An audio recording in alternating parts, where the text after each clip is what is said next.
یہ جو بے رنگی ہوتی ہے یہ کیا ہے؟ اس چیز کا نہ آپ کی ذات سے تعلق ہے اور نہ آپ کی ضرورت سے تعلق ہے. یہ ڈکشنری کا لفظ ہے اور جو آدمی اسے استعمال کرتا ہے اسے کرنے دو. یہ اس کا مسئلہ ہے، آپ کا مسئلہ نہیں ہے. لوگ بزرگوں کے رسالوں سے لفظ پڑھ کے استعمال کر لیتے ہیں اور سننے والا کہتا ہے کہ یہ کوئی خاص ٹرم استعمال ہو رہی ہے. میں تو نہیں جانتا کہ یہ کیا ہے. رنگ کو رنگ کہتے ہیں اور بے رنگ کو بے رنگ کہتے ہیں. یہ لفظ بنایا ہے درویشوں نے. جس طرح سفید روشنی سے 7 رنگ نکلتے ہیں یہ سائنٹیفک ہے. آپ نے کبھی اسپیکٹرم دیکھا ہے؟ پرزم دیکھا ہے؟ پرزم سے جب لائٹ نکالی جائے تو سامنے 7 رنگ ہوتے ہیں، جیسے آسمان پر قوس قزح ہوتی ہے، حالانکہ آسمان پر تو کوئی رنگ نہیں ہوتے. آپ نے کبھی دیکھا کہ آسمان پر کتنے رنگ ہوتے ہیں؟ کبھی قوس قزح دیکھی ہے؟ اس کے کتنے رنگ ہوتے ہیں؟ قوس قزح کیا ہوتی ہے؟ وہ رینبو ہوتی ہے. رینبو میں رنگ ہوتے ہیں. کبھی غور سے دیکھو تو 7 رنگ ہیں. کتنے رنگ ہیں؟ آپ کو رنگوں کا پتہ ہے کہ کون کون سے ہیں؟ وائلٹ، انڈیگو، بلو، گرین، یلو، اورنج اور ریڈ. ہاں، یہ 7 رنگ ہیں. وائلٹ، انڈیگو، بلو، گرین، اورنج، ریڈ. اب یہ 7 رنگ سفید رنگ کے حصے ہیں اور یہ 7 رنگ جب کسی خاص فارمولے کے مطابق باہم مل جائیں تو سفید رنگ بن جاتا ہے. سفید رنگ بے رنگ ہے تو بے رنگ میں بڑے رنگ ہیں. اس سے پھر فقراء نے بتایا کہ اللہ تعالیٰ کا اپنا کوئی رنگ نہیں ہے لیکن ہر رنگ اس کا ہے، اس لیے اس کو بے رنگ کہا. بارنگ کو بے رنگ کے پردے میں کبھی دیکھ. جو بارنگ ہے وہ نظر آ رہا ہے، اس لیے جو نظر آ رہا ہے وہ بارنگ ہے. اس کو بے رنگ کے پردے میں دیکھ، یعنی کہ بنانے والے نے، جس نے اس کا اظہار کیا ہے، اس نے اپنے آپ کو مخفی کر لیا. اظہار سے مخفی کو دیکھ، یعنی کہ مظہر سے مخفی دیکھنا. آپ یہ دیکھا کرو جو کچھ مظہر ہے وہ جلوہ ہے، پھر مخفی کیا ہے؟ جلوہ پیدا کرنے والا. اگر تم نے مظہر سے مخفی نہ دیکھا پھر تمہارے لیے بے رنگ کا کوئی مسئلہ نہیں ہے. بے رنگ کا مطلب کیا ہے؟ بے رنگی یا بارنگی میں بے رنگی دیکھنا. آپ بات سمجھ رہے ہیں؟ تو یہ ہے قصہ. فقیروں نے یہ بات بتائی ہے. آپ کو بے رنگی کا مسئلہ کیوں پیدا ہوا؟ میں جاننا چاہتا تھا کہ یہ کیا ہے. وہ لوگ جو اللہ کے تقرب میں چلے جاتے ہیں وہ پھر رنگوں سے بھاگتے ہیں.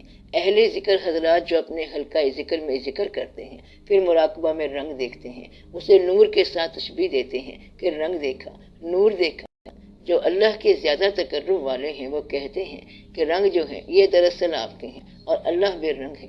اس بارے میں ایک اور بزرگ نے کہا کہ جس طرح ہر صورت ہے تو صورت جو ہے یہ صورت بنانے والے کا اظہار ہے. چہرہ جو ہے یہ چہرہ بنانے والے کا اظہار ہے اور بنانے والے کا اپنا چہرہ نہیں ہے اور یہ سارے چہرے اس کے اپنے ہیں. آپ بات سمجھے ہیں؟ حضرت پیر مہر علی شاہ صاحب رحمۃ اللہ نے اس کے لیے کہا، دسے صورت راہ بے صورت دا پر کم نہیں بے سوجت دا. یعنی کہ تم ناسمجھی کا کام نہ کرنا، کیونکہ بے سوج آدمی یہ نہیں کہہ سکتا. یہ ساری صورتیں بے صورت کا راہ ہے. ہر رنگ جو ہے یہ بے رنگ کا راہ بتاتا ہے.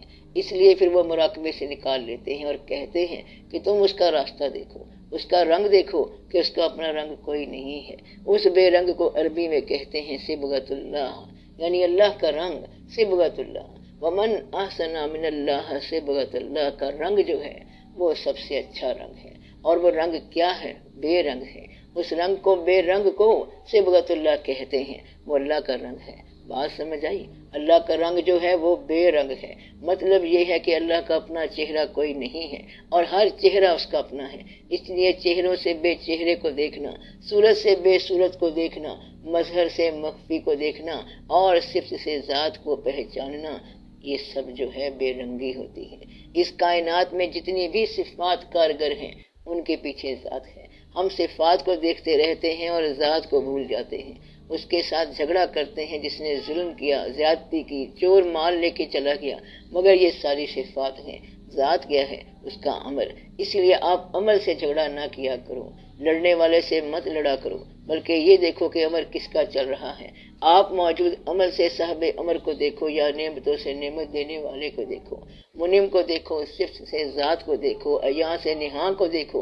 جو عیاں ہے اس کے پیچھے نہاں ہے، تو ہر عیاں سے نہاں کو دیکھو. گلاب کو دیکھو، پھول کو دیکھو اور اس کے ذریعے پیدا کرنے والے کو دیکھو، اس کو جس نے یہ بنایا ہے. کیا صورت بنائی ہے؟ بے رنگ کا سفر. آپ کو کیا ضرورت ہے؟ اس کا پہلا سبق یہ ہوتا ہے کہ پہچانو کہ یہ کائنات کیا ہے، پھر خالق کے بارے میں غور کرو، رنگ سے بے رنگ کو دیکھو کہ آپ کا کیا رنگ ہے۔ اس میں ایک اور مقام یہ ہے کہ رنگ طریقوں کو بھی کہتے ہیں، چشتی، قادری، نقش بندی، سہروردی، یہ سارے رنگ ہیں، یہ سارے طریقت کے رنگ ہیں، اس کو یوں بھی کہتے ہیں۔ اور جو توحید ہے وہ بے رنگ ہے، اس کا رنگ کوئی نہیں ہے، اللہ تو اللہ ہے۔ یہ جو طریقت کے رنگ ہیں یہ ہمارے ہوتے ہیں اور اللہ والوں کا رنگ نہیں ہوتا۔ آپ میں شریعت کے رنگ ہیں، طریقت کے رنگ ہیں، چشتی رنگ ہے، قادری رنگ ہے، نقش بندی رنگ ہے، سہروردی رنگ ہے، شیعہ رنگ ہے، سنی رنگ ہے، اور اللہ کا جو رنگ ہے وہ ہے بے رنگ۔ اس میں کوئی طریقت بھی نہیں ہے، اللہ کا مذہب بھی نہیں ہوتا، مذہب اللہ کی طرف سے ہوتا ہے اور اللہ کا اپنا مذہب نہیں ہوتا۔ اللہ کو مذہب کی کیا ضرورت ہے؟ اس نے تو کافروں کو بھی پیدا کرنا ہے، انہیں خوراک دینی ہے، تو اللہ کی بات اور ہے۔ اس لیے کہتے ہیں کہ خالی توحید سمجھنا خطرہ ہے، کیونکہ وہ بے رنگ ہے، اور جب تک تمہیں شریعت کا پتہ نہ ہو تو بے رنگ کا سمجھنا بہت مشکل ہے۔ اس لیے ہم کہہ سکتے ہیں کہ گوتم بدھ اللہ کا ہو سکتا ہے لیکن مسلمان نہیں تھا، گرو نانک اللہ کے قریب ہو سکتا ہے لیکن وہ مسلمان نہیں تھا۔ بے رنگ کا قرب جو ہے وہ آپ کو بے رنگ ہی بنائے گا۔ اس لیے کہتے ہیں کہ یہ سفر مشکل ہے، آپ کے لیے بہتر سفر درود شریف والا ہے۔ آپ بات سمجھ رہے ہیں؟ دعا یہ کرنی چاہیے کہ آپ کو بارنگ میں بے رنگ نظر آئے، پہچانا کرو، یہ ہے بے رنگ اور بارنگ کا فیصلہ۔ کوئی خاص بات فرما دے، اللہ اپنا فضل فرمائے۔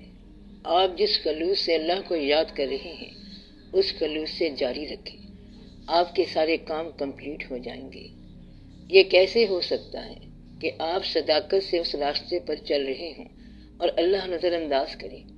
ایسے نہیں ہوتا۔ اللہ نے کہا کہ انسان عجولہ ہے، جلد باز ہے، یہ کہتا ہے کہ رزلٹ نہیں نکلا اگرچہ 6 دن ہو گئے ہیں، میں نماز پڑھ رہا ہوں ابھی تک جواب نہیں آیا۔ جواب تو کسی اور ذات نے دینا ہے، آپ جلدی نہ کرنا، انشاءاللہ تعالی واقعات ٹھیک ہو جائیں گے۔ اس کے علاوہ ایک ضروری بات یاد رکھنا کہ جو لوگ اللہ کی راہ یا اس کے سفر میں کسی بزرگ کو تلاش کرتے ہیں ان کے لیے پہلی چیز جو ضروری ہے وہ استقامت ہے۔ اللہ کی تلاش میں نکلنے والا کسی مرشد کی نااہلی کی وجہ سے یا ہم سفر کی نااہلی کی وجہ سے یہ سفر ترک نہ کریں، یہ اس سفر کی پہلی شرط ہے۔ اگر آپ تلاش میں نکلے ہیں اور خدا نخواستہ کوئی غلط آدمی مل گیا ہے تو وہ بے شک غلط ہو، آپ ٹھیک چل رہے ہیں، آپ چلتے جانا، یہ نہ کہنا کہ ہمیں غلط آدمی مل گیا تھا تو ہم نے زندگی ضائع کر دی، سفر چھوڑ دیا، ایسا نہ ہو۔ آپ کو ایک چھوٹی سی کہانی سناتا ہوں۔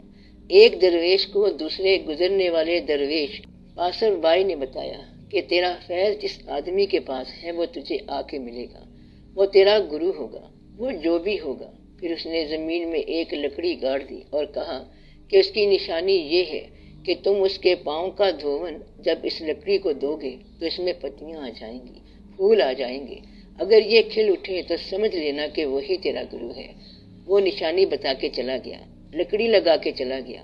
اس کے بعد اس آدمی نے ہر آنے والے کو گرو سمجھ کے لکڑی کو پانی دینا شروع کر دیا، کوئی پھول نہ کھلا۔ پھر ایک دن وہ آدمی آ گیا، پانی دیتے ہی لکڑی میں پتیاں نکل آئیں۔ اس نے کہا، گرو مہاراج آج آپ ملے ہیں، اتنے عرصے کے بعد من کی اچھا پوری ہوئی ہے، آپ مہربانی کریں اور زندگی کا کوئی راز بتائیں۔ اس نے کہا کہ ہوں تو میں ہی تیرا گرو، اور راز یہ ہے کہ یہ میرے پاؤں کے پانی سے نہیں کھلا، جتنے لوگ یہاں سے گزرے ہیں ان سب کے پاؤں کے پانی سے یہ پودا قائم رہا ہے، یہ عزت میرے نام سے منسوب ہوئی ہے، باقی عمل تو سب کا ہے۔ تو آپ اپنی استقامت جاری رکھنا، یہ عمل سب کا ہے، آپ استقامت کے ساتھ چلتے چلے جانا۔ اس میں کچھ ایٹریبیوٹ کرنا ضروری نہیں ہے کہ کون سا نام لگایا جائے، آپ دیوار پہ اپنا ہی نام لکھو، لیکن میدان سے آپ کامیابی کی طرف نکل جاؤ۔ یہ نام لکھنے کی بات نہیں ہے، کریڈٹ دینے کی بات نہیں ہے، سارے کریڈٹ یہیں کے یہیں رہ جائیں گے اور آپ نے پار ہو جانا ہے، آپ زندگی کے حجاب سے باہر نکل جائیں گے۔ یہاں کے کریڈٹ سارے بیکار ہیں، سب بے معنی ہیں، بے ربط کہانی ہے، یہاں پہ کوئی شے ایسی نہیں ہے جو قابل ذکر ہو۔ جب دیوار کے پار چلے جانا ہے تو دیوار پہ آپ نے کیا لکھنا ہے؟ پار ہونے کے بعد دودھ اور پانی میں فرق کا پتہ چل جائے گا، دودھ دودھ سے جا ملے گا اور پانی پانی سے جا ملے گا۔